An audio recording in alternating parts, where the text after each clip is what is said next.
Bueno, la mayoría de ustedes supongo que ya nos conocemos entre todos, ya hasta con algunos hemos interactuado ya en las clases presenciales, así que vamos a evitar un poco las formalidades y pues ya, mi nombre es Pedro Requel, seré su asesor el día de hoy, bueno, la noche de hoy, y estaríamos viendo el tema del ciclo de Krebs, ¿sale?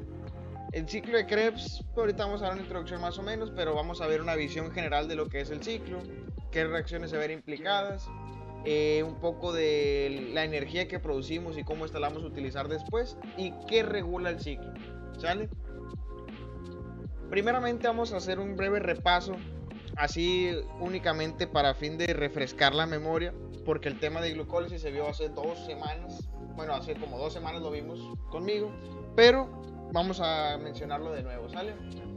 El metabolismo celular, las vías metabólicas, tienen como propósito ¿qué? La producción de energía. Y para esto ocurre un proceso que se llama respiración celular, ¿sale? Está la respiración, donde nosotros agarramos aire y ese oxígeno llega ahí a los alvéolos pulmonares y de los alvéolos pasa en algo que se llama membrana alveolo-capilar y es un proceso que se llama hematosis, donde la sangre le llega el oxígeno. Luego esa sangre con oxígeno, sangre oxigenada que va por arterias, va a ir a las células y las células lo van a utilizar ¿para qué? Para el proceso de respiración celular.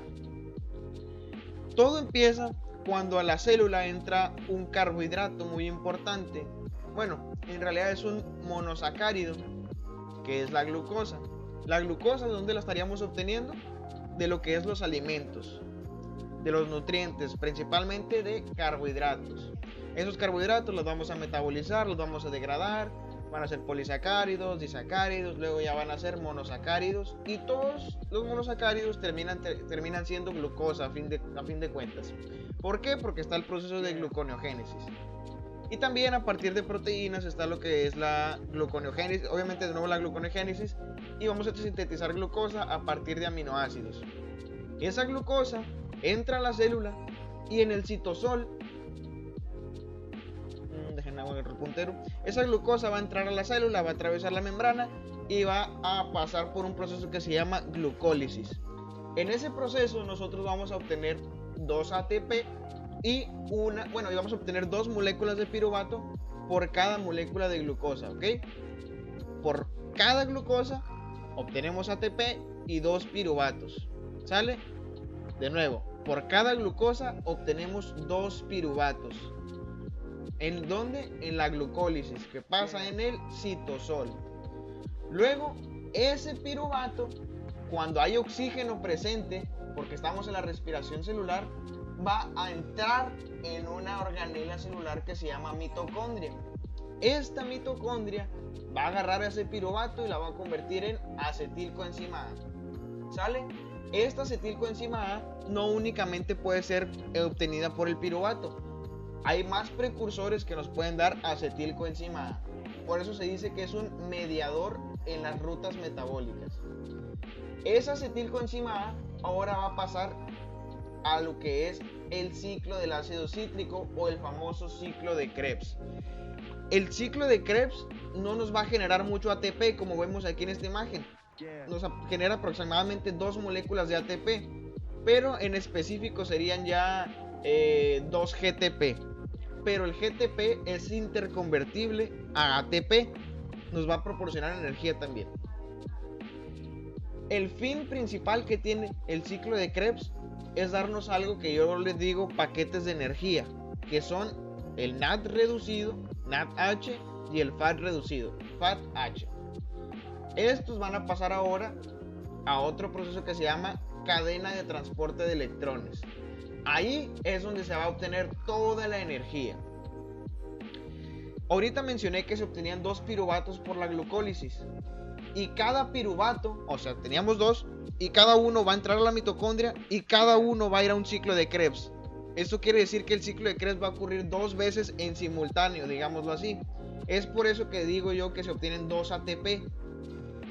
Porque uno viene de un primer piruvato y el otro viene de otro segundo piruvato. ¿Todo bien hasta ahí, plebes? Sí. Se necesita que se entienda esta vista general para ya poder adentrarnos en lo que es la vía. Bueno, no me deja cambiar de lo siguiente. Bueno, ahora sí, empecemos a una visión general de lo que es el ciclo de Krebs. Si ven esta imagen, aquí se ve un poco de cómo confluyen muchas rutas metabólicas entre sí, y el ciclo de Krebs aquí digamos que es la parte central de todo esto. ¿Por qué? Porque a fin de cuentas esta va a ser el sitio o la vía final de lo que es el metabolismo de las tres principales macromoléculas: carbohidratos, proteínas y lípidos. ¿Sale? Todos estos a fin de cuentas van a terminar en el ciclo de Krebs cuando hay presencia de oxígeno para obtener los llamados paquetes de energía. Si nos vamos ahí más a la historia, datos curiosos de lo que es el ciclo de Krebs, pues vamos a ver que alrededor de los 50, creo, o 40, hubo un científico que se llamaba Hans o Adolf Krebs, quien fue el primero en describir esta vía como un ciclo. De ahí el nombre con epónimo de ciclo de Krebs. Porque antes se creía que esto era una vía que era como la glucólisis, que era recta. Pero Hans Krebs fue la primera persona en decir no, esto es un ciclo. ¿Ok? También es llamado ciclo del ácido cítrico porque se descubrió que el primer sustrato que se obtiene en el ciclo es el citrato. Vemos aquí el citrato. O también ciclo de los ácidos tricarboxílicos. ¿Por qué? Porque muchos de estos sustratos y productos que fungen una participación aquí en el ciclo son tricarboxilatos. Lo que en realidad nos va a producir el ATP es la oxidación, ¿sale? Que esto ocurre más adelante. Este ciclo, también ya lo dije, va a ocurrir en las mitocondrias. Creo que ocurre específicamente en la matriz mitocondrial.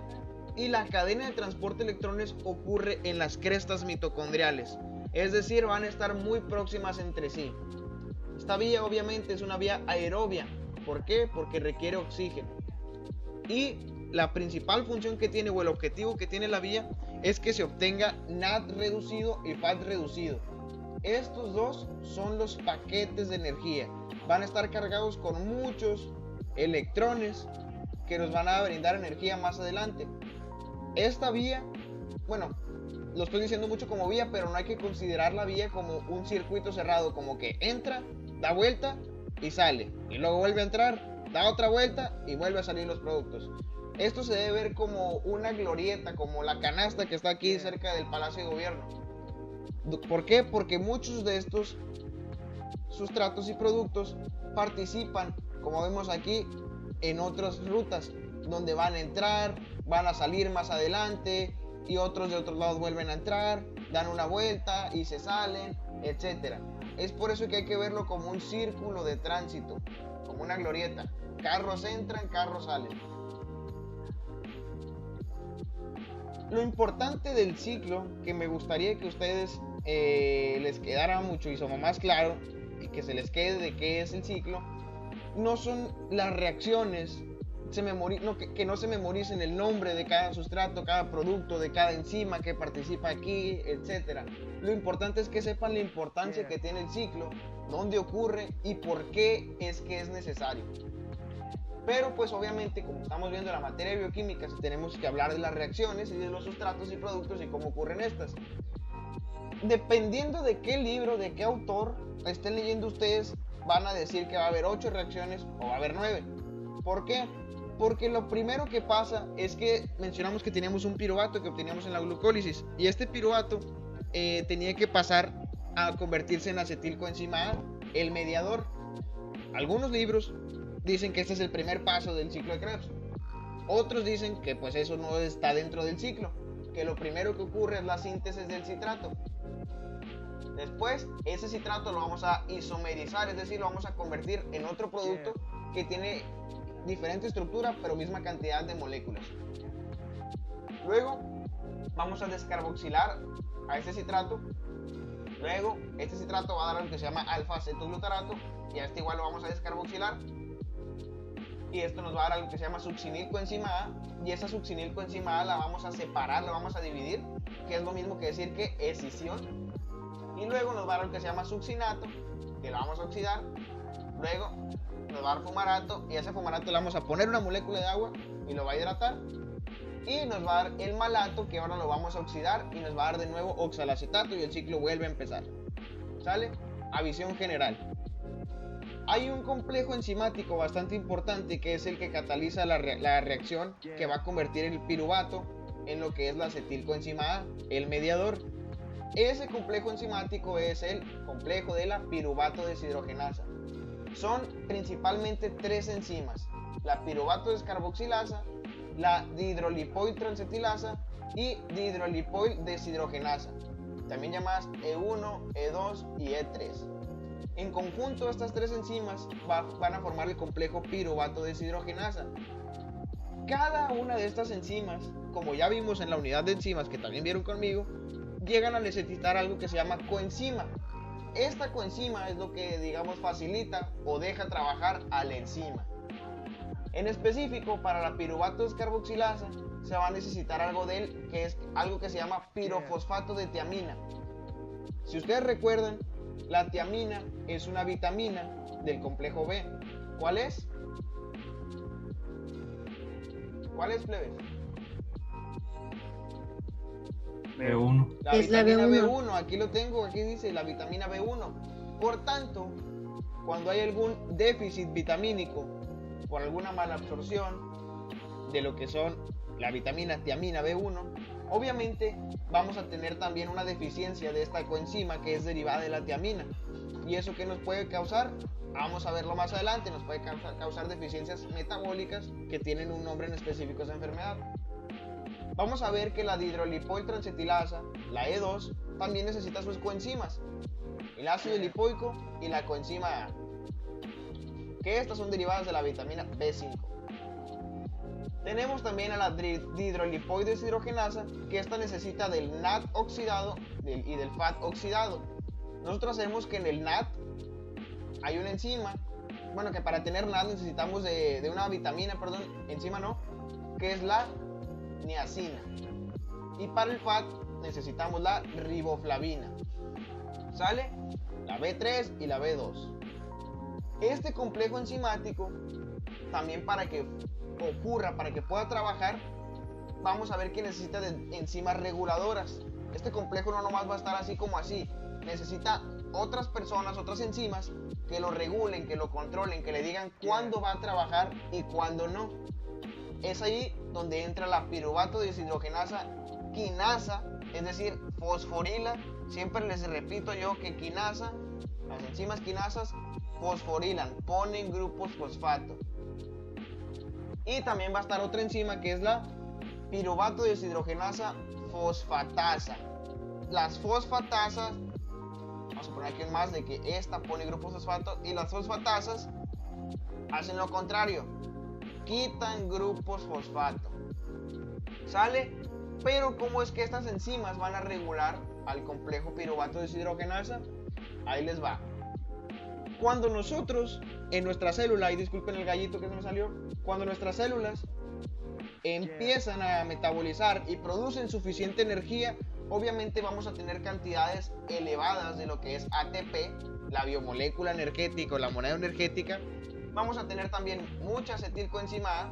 ¿Por qué? Porque ya tenemos mucho ATP, no necesitamos interconvertirlo en el ciclo de Krebs, y vamos a obtener paquetes de energía elevados.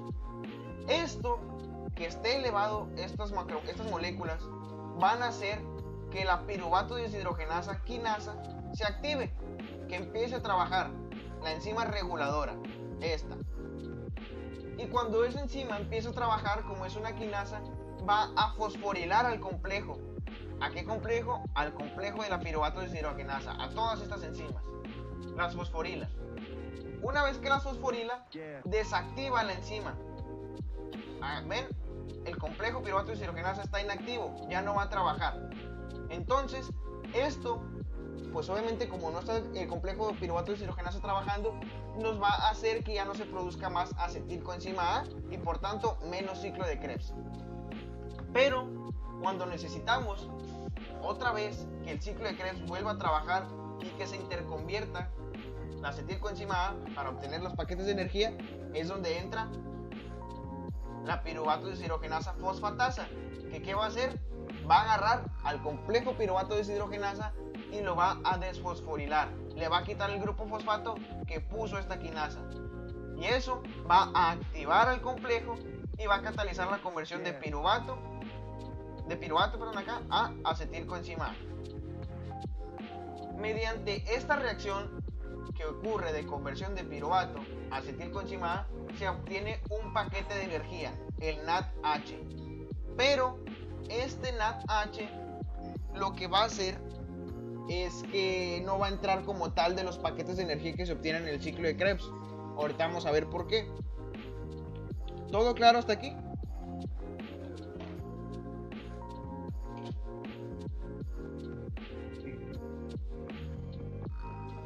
¿Un sí o un no? ¿O un repítelo o algo? ¿Puedes repetirlo, por favor? ¿Desde qué punto en específico? Pues, Por favor. Desde que se inactiva. Desde que se inactiva, sale. Sí. Estas enzimas reguladoras, como su nombre lo dice, regulan al complejo piruvato deshidrogenasa. Y el complejo piruvato deshidrogenasa es todas estas tres enzimas. Todas estas tres. En conjunto, esas tres enzimas hacen que el piruvato se convierta en acetilcoenzima A. Estas tres. Si falta una o una no funciona bien, no va a ocurrir la reacción.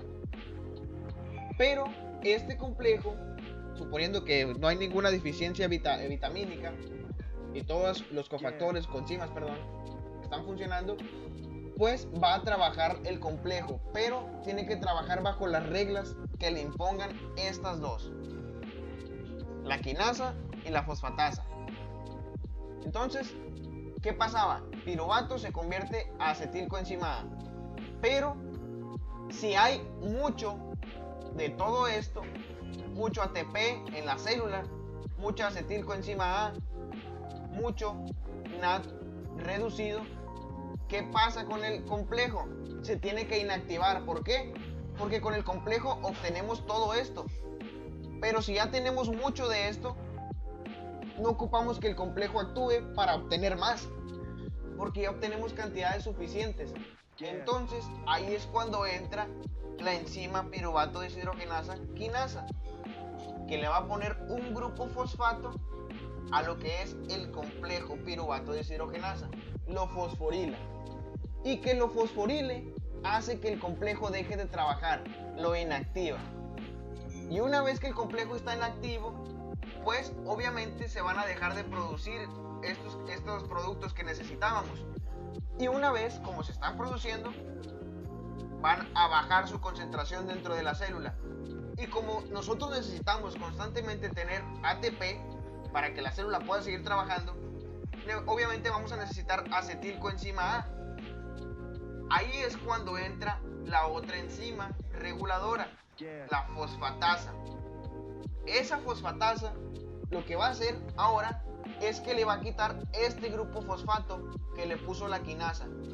Una vez que se lo quita, el complejo se vuelve a activar, puede volver a trabajar. ¿Y qué dijimos que hacía el complejo?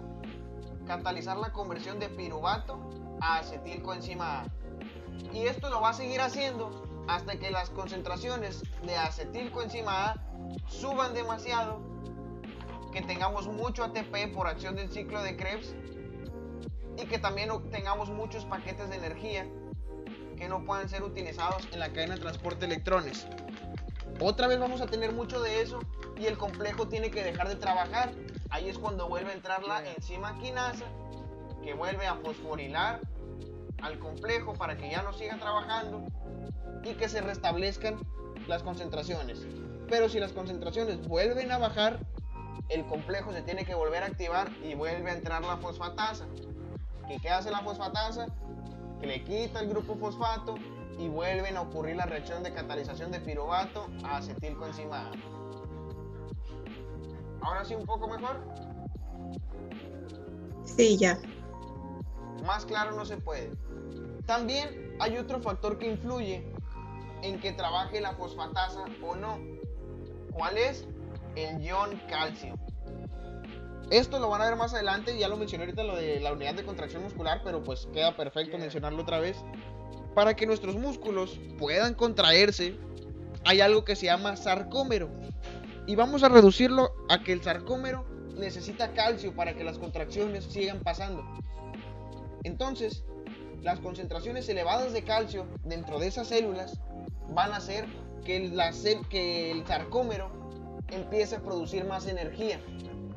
Y como requiere más energía, obviamente va a necesitar del ciclo de Krebs que nos da los paquetes de energía. Entonces, mucho calcio activa la fosfatasa para que esta fosfatasa active al complejo y que el complejo ayude en el ciclo de Krebs y nos dé energía para la contracción.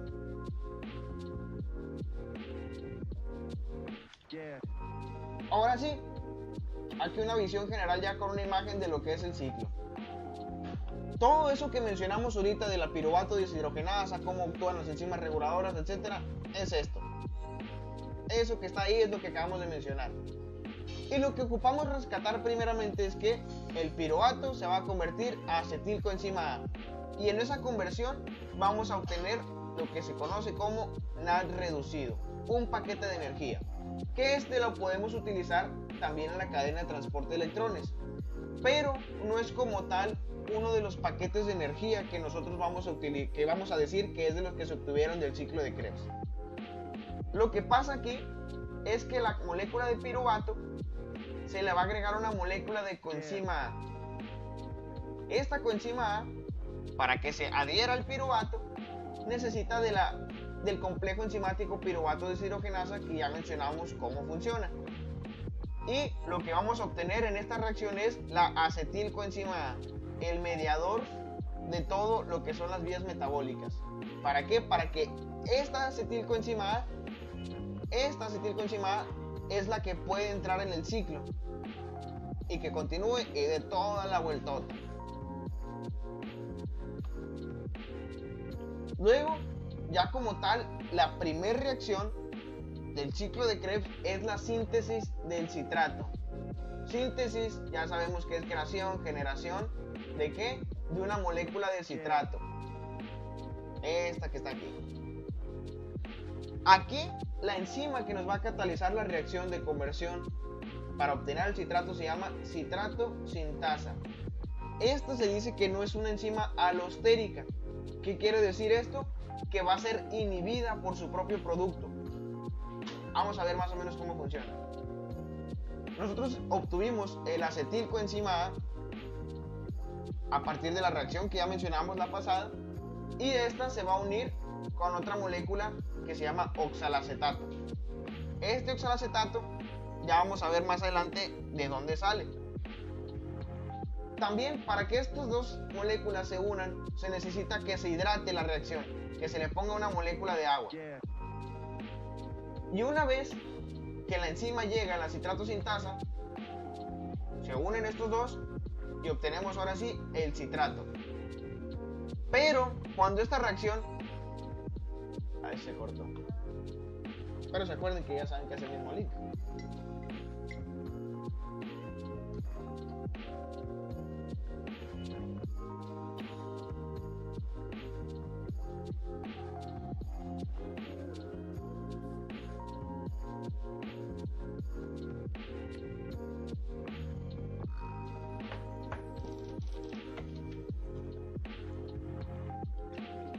¿Cuántos éramos ahorita? ¿Como unos 10? ¿Cuántos éramos ahorita? ¿Como unos 10? Sí, 12.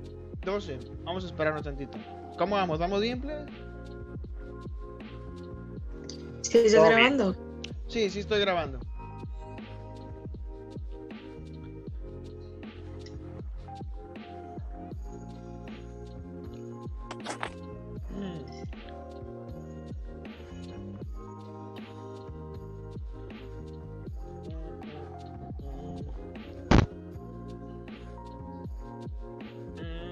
Van 9. Ahorita continuamos.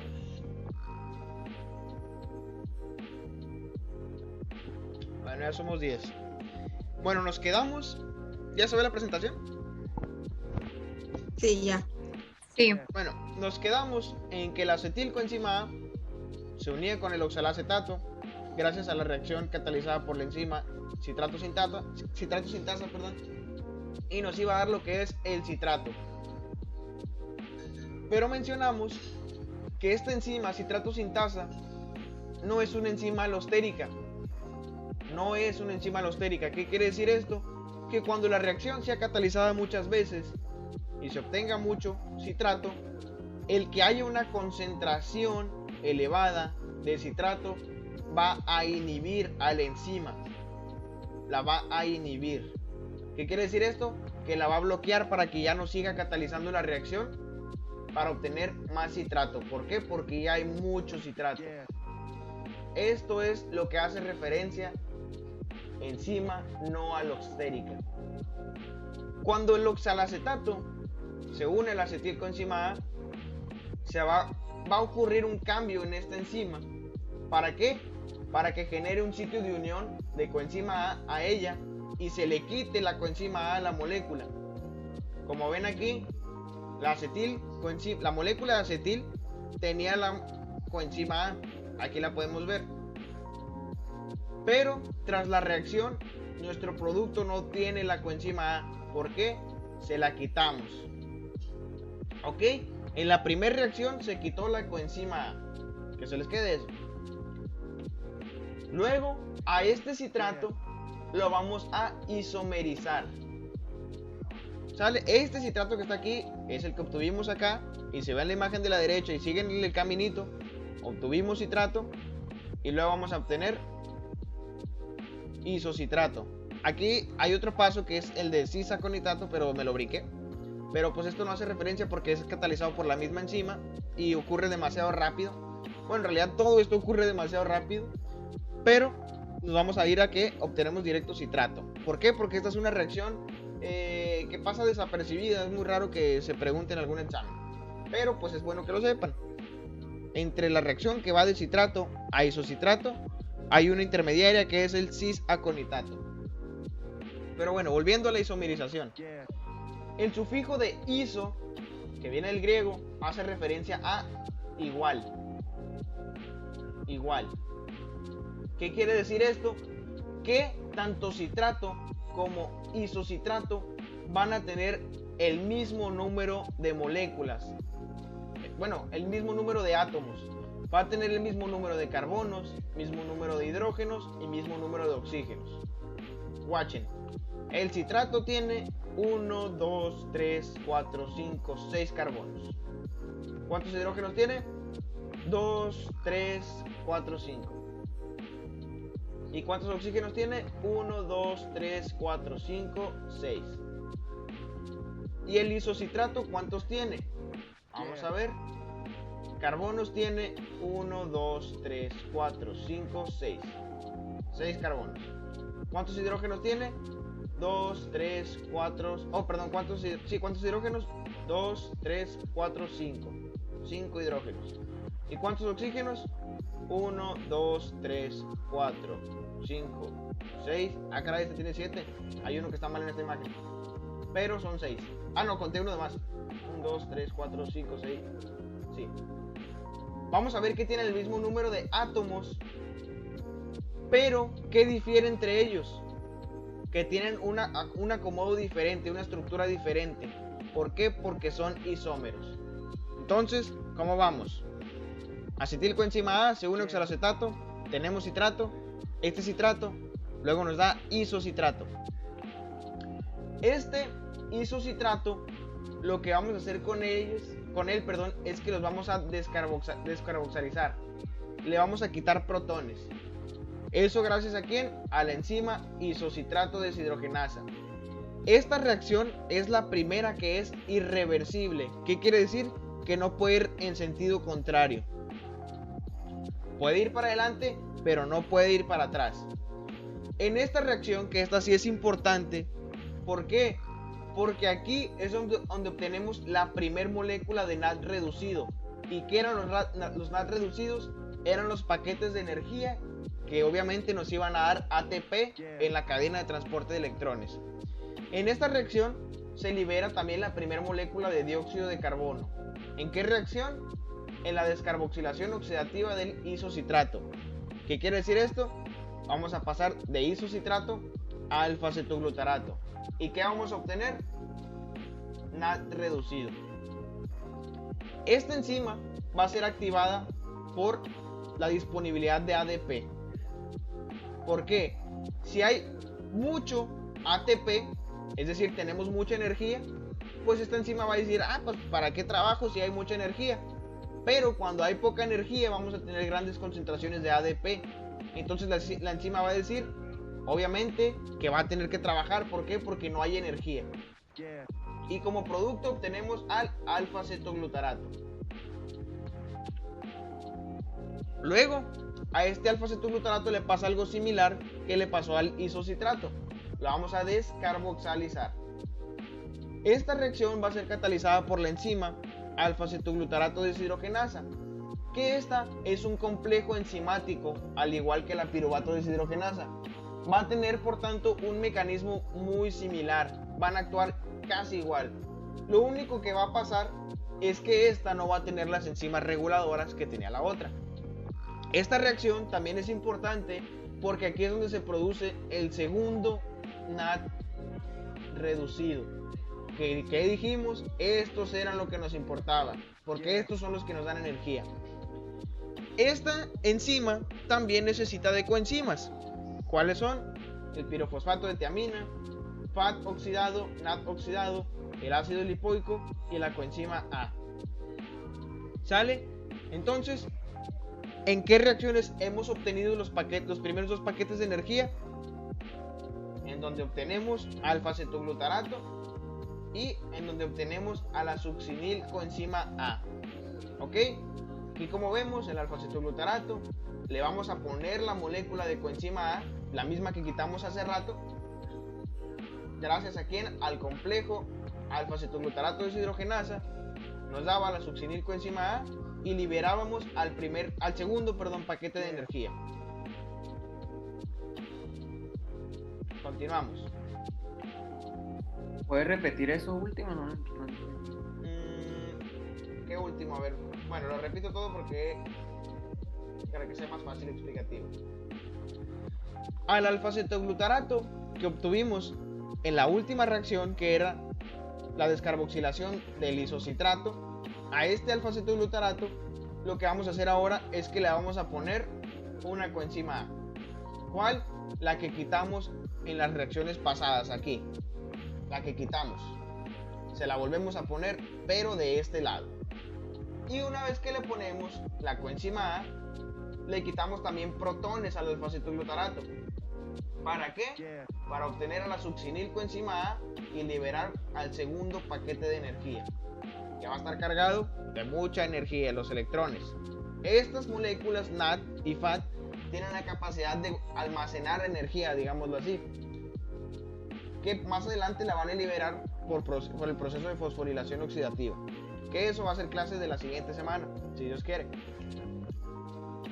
Luego sigue ahora la escisión de la succinil coenzima A. ¿Cuál era la succinil coenzima A? El producto de la reacción pasada.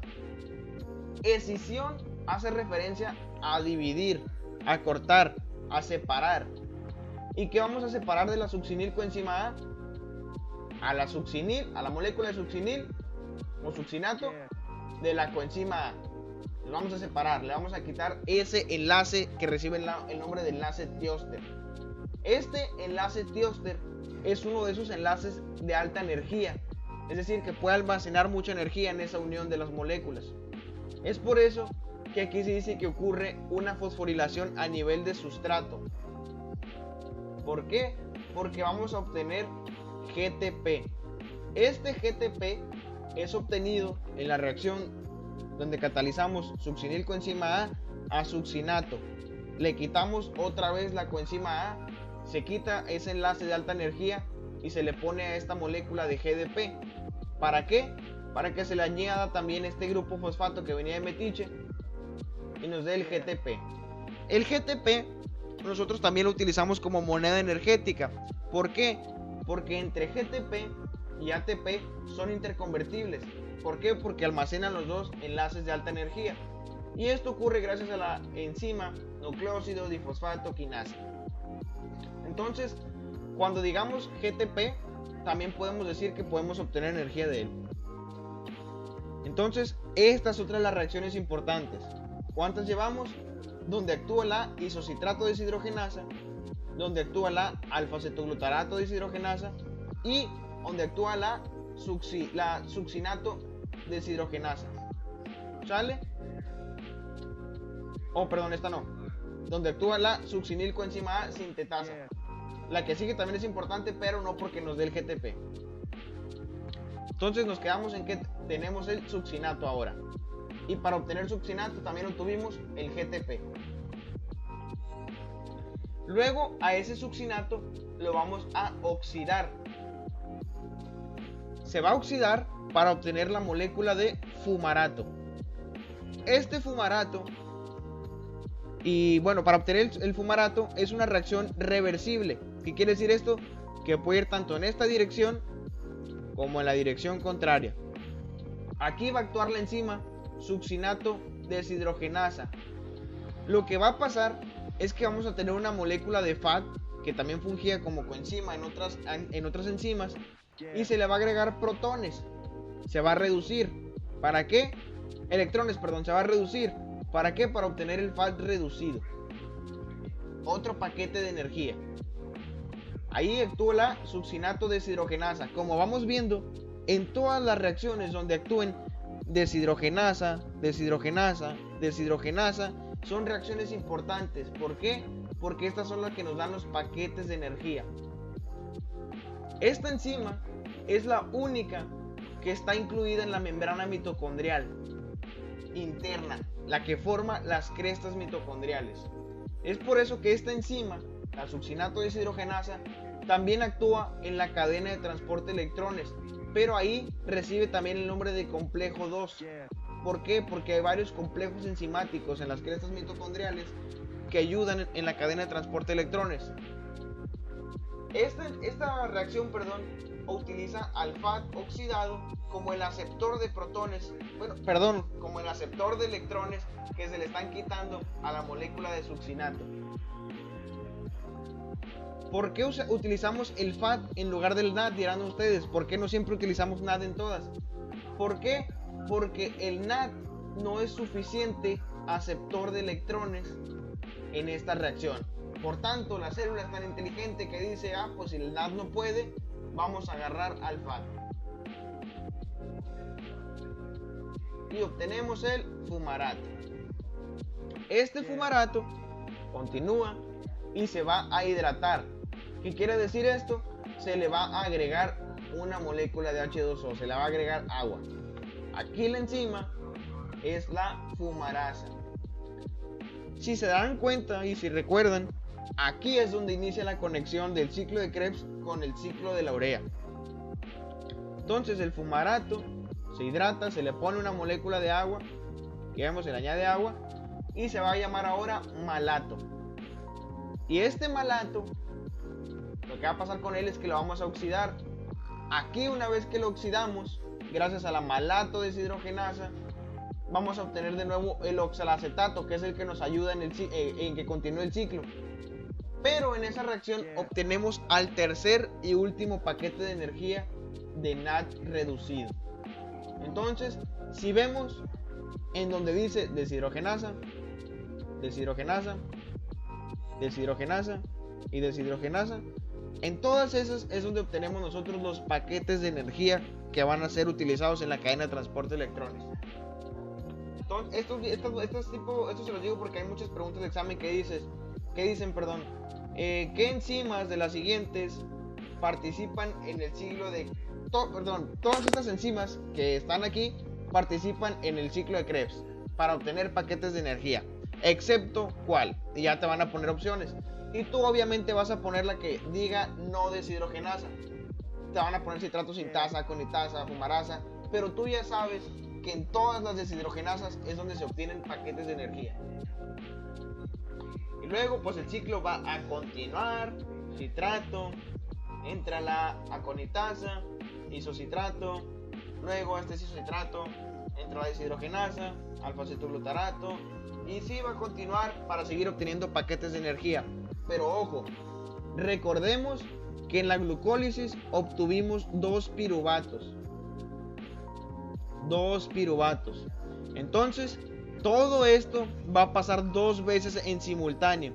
Entonces, no vamos a obtener solo 1, 2, 3, 4 paquetes de energía, sino que vamos a obtener 8. ¿Por qué? Porque esto ocurre 2 veces en simultáneo. Y también vamos a obtener 2 GTP. Entonces, ¿cuál es la energía neta producida? Como vemos aquí, durante una vuelta de cada ciclo se van a transferir 4 pares de electrones en las reacciones que involucran deshidrogenasas. 3 pares van a reducir a 3 NAT. Veamos, 1, 2, 3. Y los van a reducir a 3 NAT reducido. Entonces, por cada vuelta, por cada piruvato, obtenemos 3 NAT reducido y un FAT reducido. Y en la cadena de transporte de electrones, nosotros vamos a ver que por cada NAT vamos a obtener 2.5 ATP o 3 ATP si lo redondeamos. Cada NAT en el proceso de cadena de transporte de electrones que obtuvimos en el ciclo de Krebs nos va a dar 3 ATP. Y cada FAT reducido obtenido en el ciclo de Krebs, cuando este entre en la cadena de transporte de electrones, nos va a dar 2 ATP. Otros autores dicen que nos da 1.5, pero se redondea a 2. Pero recordemos que esto pasa en simultáneo 2 veces. Entonces nos va a dar el doble. ¿Por qué? Porque no vamos a obtener solo un FAT. Vamos a obtener ¿cuántos? ¿Cuántos FAT vamos a obtener?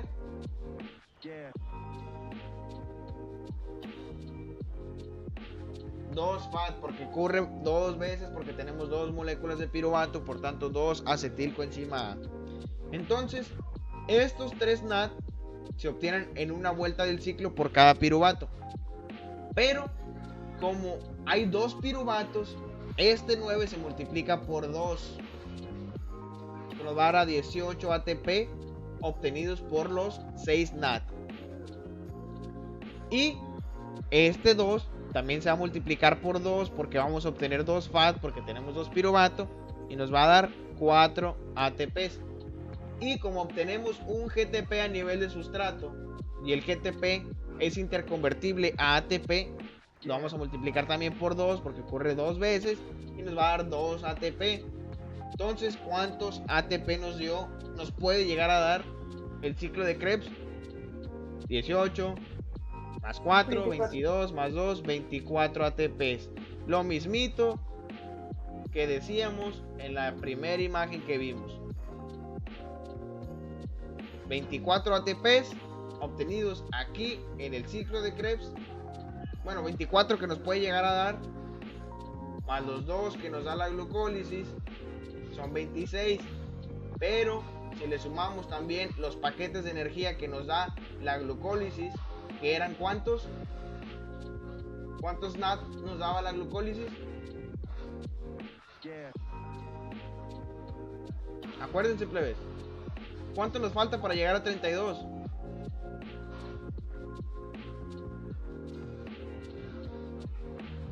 Nos da 2 NAT y un FAT.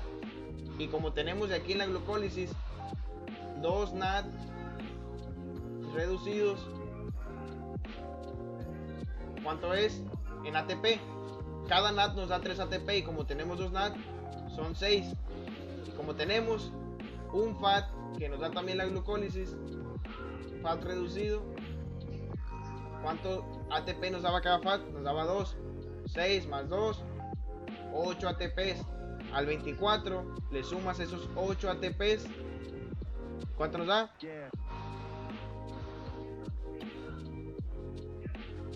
32 ATPs.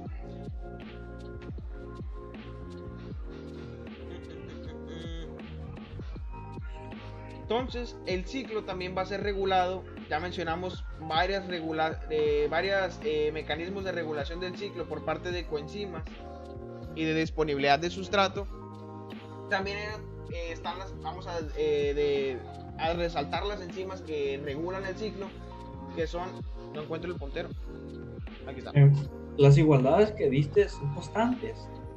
Varían, por eso varía del autor que leas, porque mencioné que algunos autores manejan que cada NAD nos va a dar 2.5 ATP, y si utilizas esa variación, pues nos va a dar otro número.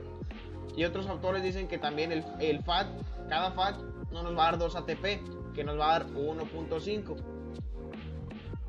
Esto por cada molécula de glucosa también. Cada molécula de glucosa nos va a dar esos 32 ATP, sumando paquetes de energía, paquetes de FAT, NAD, GTP, ATP, etc. Pero varía dependiendo del libro y de las moléculas que se utilicen de glucosa. El Mars, ¿verdad que lo maneja como 2.5 y 1.5? Sí, el Marx creo que sí lo maneja como 2.5 y 1.5, pero el Ferrier lo maneja de 2 y 3. No se compliquen, nomás con que sepan que cómo ocurre todo. O sea, qué pasa primero, qué después, para qué pasa esto, para qué pasa el otro. Y al final nos va a dar, por eso dicen de 32 a 36 ATP. Entonces las principales enzimas que van a regular al ciclo van a ser la citrato sintasa, esta que ya mencionamos que era regulada por la disponibilidad de sustrato, que ya mencionamos que cuando se catalizaba la reacción de unir acetilcoenzima A con oxalacetato, una vez que esta nos daba concentraciones muy elevadas de citrato, la enzima se iba a inhibir. Aquí está el signo de menos, muy resaltado, y la enzima ya no iba a trabajar. También la isocitrato deshidrogenasa va a ser regulada por las concentraciones de NAD reducido y ATP. Si hay mucho de esto, esta enzima no trabaja, pero si hay poco de NAD reducido y ATP, la enzima empieza a trabajar. Lo mismo pasa con el complejo del alfa-cetoglutarato deshidrogenasa. Si hay mucho NAD y succinilcoenzima A, esta ya no trabaja. Si hay poco, esta ya trabaja y el ciclo continúa. Aquí están las patologías que le mencioné al principio. Esto nomás lo pongo siempre como un extra. Apréndanse el rap, no sirve de nada el rap, ¿ves? Yo les repetí al principio. Si se saben de memoria que se condensa la acetilcoenzima A con el oxalacetato y obtenemos citrato y el citrato, este se isomeriza y obtenemos isocitrato, ¿de qué me sirve eso en la carrera? ¿De qué me sirve ahí con el paciente? De nada, plebe. Es bueno que se sepan, qué perro, ese güey se sabe de memoria los pasos del ciclo de Krebs, pero si no sabe para qué funciona, si no sabe qué es, pues ¿de qué sirve? Al paciente le cantamos, sí, pues con eso se le olvida el dolor. Pero bueno, hay una patología que recibe el nombre de síndrome de Leigh, o también llamada encefalomielopatía necrosante subaguda, que esta es caracterizada por la presencia de acidosis láctica. Esto, cuando vieron glucólisis conmigo, que vimos también glucólisis anaerobia, se ve que cuando no hay oxígeno o cuando la glucosa no puede entrar al ciclo de Krebs, obviamente no va a poder entrar a la cadena de transporte de electrones, el cuerpo, la célula, tiene que buscar otros métodos para obtener energía. Ahí es cuando entra la glucólisis anaerobia. Y en la glucólisis anaerobia pasaba algo, se acumulaba el lactato, y si este lactato se ponía en concentraciones muy elevadas, podía diseminarse por la sangre y causar la acidosis láctica. Esta enfermedad, es causada por un defecto enzimático en alguna de las enzimas del complejo piruvato deshidrogenasa o en algunas del complejo alfa-cetoglutarato deshidrogenasa. También muchas veces estas preguntas las ponen los departamentales, que qué enzimas son las características o son ausentes en la encefalomielopatía necrosante subaguda. Aquí está la respuesta: piruvato deshidrogenasa o alfa-cetoglutarato deshidrogenasa. Y hay otra, que esta también ya la vieron en enzima, que es la encefalopatía de Wernicke-Korsakoff, o también llamada síndrome de Wernicke-Korsakoff, que esta es por deficiencia de ¿qué vitamina? La tiamina. Obviamente podemos tener una deficiencia vitamínica, si no comemos lo suficiente, las cantidades nutrimentales adecuadas, y vamos a obtener deficiencia de tiamina, o también por personas que consumen mucho alcohol. ¿Por qué? Porque el alcohol interviene en el metabolismo de esta vitamina.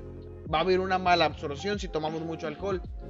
Y ya mencionamos también que en la piruvato deshidrogenasa se necesita un derivado de la tiamina. ¿Cuál era? El pirofosfato de tiamina, el PPT, o también creo que lo llaman, y lo escribí creo como TPP. Y por tanto, como no hay tiamina, no va a haber su derivado, la piruvato deshidrogenasa no va a tener a su coenzima y por tanto no va a trabajar, no va a catalizar la conversión de piruvato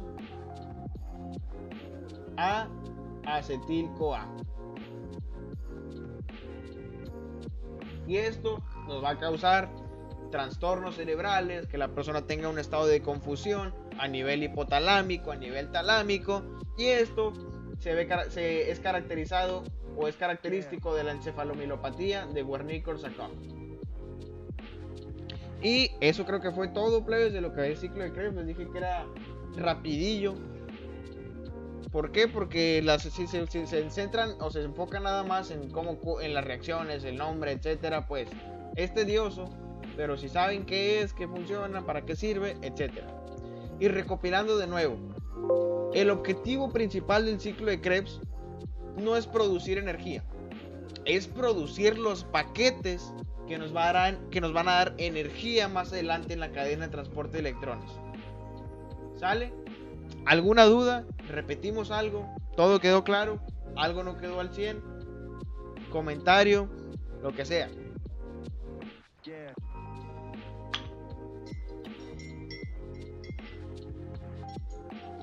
Sí, les voy a pasar las diapos, ya saben, siempre se las paso, nomás recuérdenme por el grupo. Y también grabé la clase y la voy a subir también ahí al drive que está. Pero no solo estudien de las diapos, léanse los libros, léanse el Ferrier. Este capítulo son como 5 o 6 páginas en el Ferrier. Acostúmbrense a leer de los libros. Entonces, ¿ninguna otra duda, nadie? Ey, espérense, me faltó tomar capturas de evidencia, no se me vayan. ¿Recomiendas el libro de Bainés, algo así? El Baines, claro que lo recomiendo. Muy buen libro, lo van a ocupar mucho en el siguiente año. Dejen, nomás tomo capturas así como que... ¿Lo puedes pasar? Claro, ahorita se los paso, nomás permíteme, tomo unas capturas de evidencia. Yo tengo una duda. Dime. Si te preguntan cuánta ATP produce el ciclo de Krebs, ¿qué dirías? ¿12 o 24? Porque ahí me enredé, pues. ¿Cuántos ATP produce el ciclo de Krebs? Mira, el ciclo de Krebs como tal no produce ATP, produce GTP. Es lo que produce. ¿Se ve la pantalla que estoy cerrando? Sí. El ciclo de Krebs, como vemos aquí, vamos a poner la imagen del ciclo de Krebs. ¿En qué momento, en qué reacción estás viendo tú que el ciclo de Krebs está produciendo ATP? En ninguna, ¿verdad? Nomás en una produce GTP, que este sí es interconvertible a ATP. ¿Ok? Lo que produce son los NAD reducidos. Creo que en la siguiente imagen se ve más chilo. Aquí lo que produce son los NAD reducidos, que no son específico 3, y produce los FAT reducidos. Y el GTP, que este es interconvertible a ATP. Entonces, en el ciclo de Krebs como tal, solo se está produciendo un ATP. Lo que nos va a dar los ATPs más adelante con los paquetes de energía es la cadena de transporte de electrones, donde cada NAD nos va a dar 3 ATP y cada FAT nos va a dar 2 ATP. Pero como tal, el ciclo de Krebs no produce ATP, produce los precursores que van a ser utilizados en la cadena de transporte de electrones para ya darnos ATP. Lo que podrías decir es que por cada molécula de acetilcoenzima A en el ciclo de Krebs se obtienen 3 NAD, 2 FAT y un GTP. 3 NAD, un FAT y un GTP. Y esos, ya cuando van a cadena de transporte de electrones, nos van a dar 12 ATP. O 10 ATP si utilizas de que 2.5 y 1.5. Pero eso se multiplica por 2 porque ocurre 2 veces. Y esto se multiplica por 2. ¿Por qué?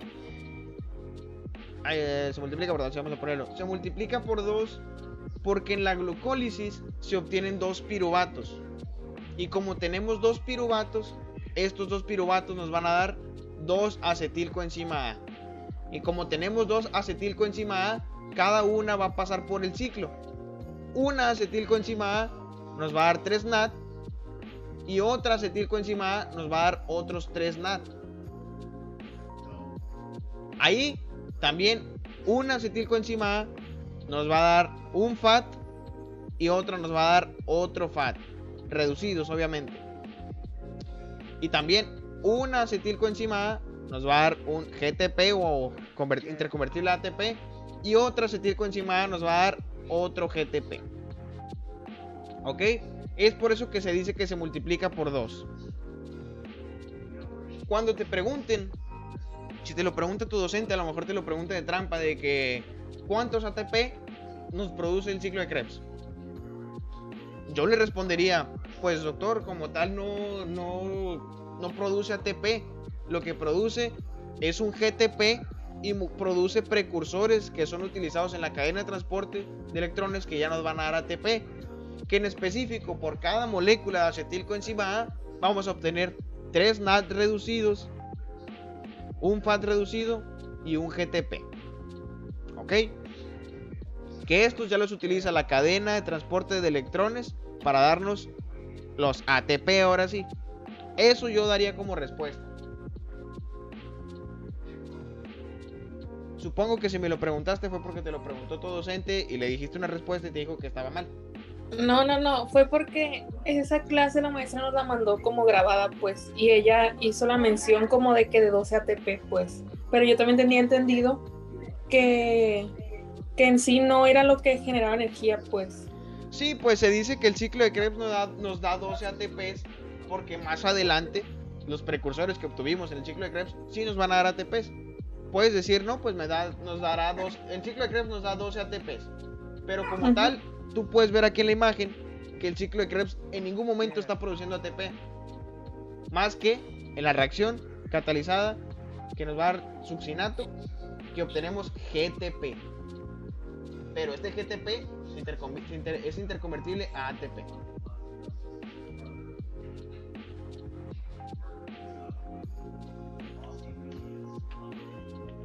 Pensé que tomo aquí las capturas. Lo estaba haciendo. Vamos a poner aquí. Listo. Igual otra vez. Nadie tiene una duda.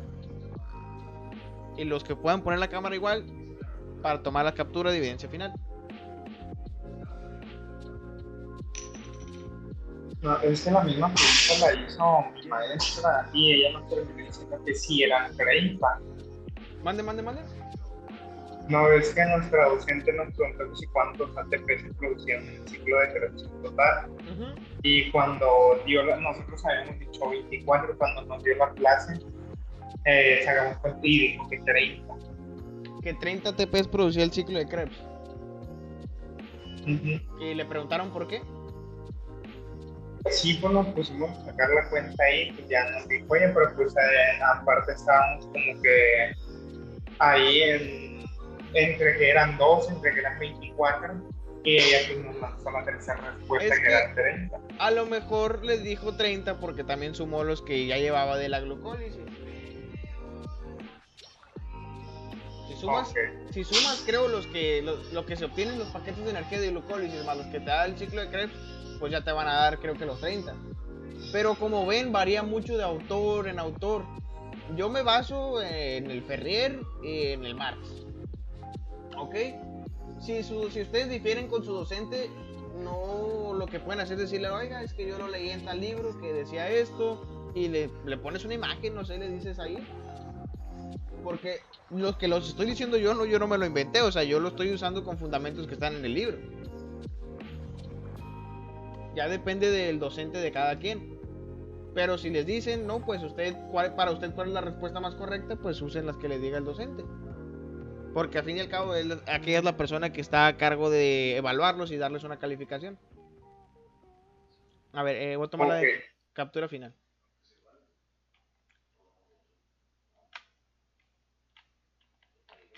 Listo, pues. Pero lo importante nada más es entender cómo funciona, para qué se utiliza y dónde ocurre. A ver, ¿acaso cuando estén allá en el internado, en el hospital, les van a decir, a ver, ponle ahí en la historia clínica si la persona está produciendo 32 o 24 ATP en el ciclo de Krebs? No, ¿verdad?